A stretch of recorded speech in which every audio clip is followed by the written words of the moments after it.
L'histoire du prophète Youssouf, Joseph, est l'une des plus fascinantes et instructives du Coran.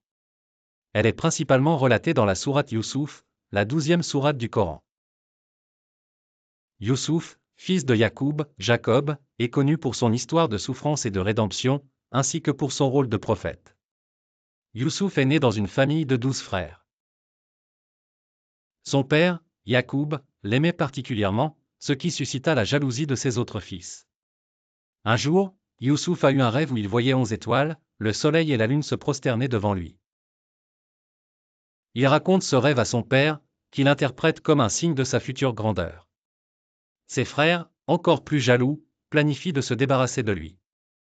Ils le jettent dans un puits et rapportent à leur père que Youssouf a été dévoré par un loup.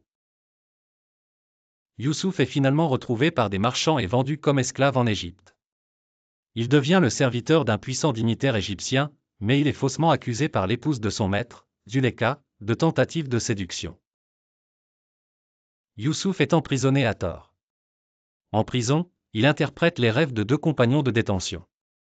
Plus tard, lorsque le roi d'Égypte a un rêve troublant, l'un de ses compagnons se souvient de Youssouf et le recommande au roi.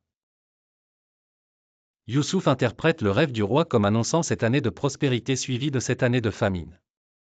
Grâce à cette interprétation, il est nommé administrateur des réserves alimentaires d'Égypte. Pendant les années de famine, ses frères viennent en Égypte pour acheter du blé, mais ils ne reconnaissent pas Youssouf. Après plusieurs épreuves pour tester la loyauté de ses frères et leur repentir, Youssouf se révèle à eux. Ils sont émus et demandent pardon pour leurs actes passés. Youssouf pardonne et réunit sa famille, et son père Yacoub vient le rejoindre en Égypte. Cette histoire est riche en leçons sur la patience, la foi et le pardon.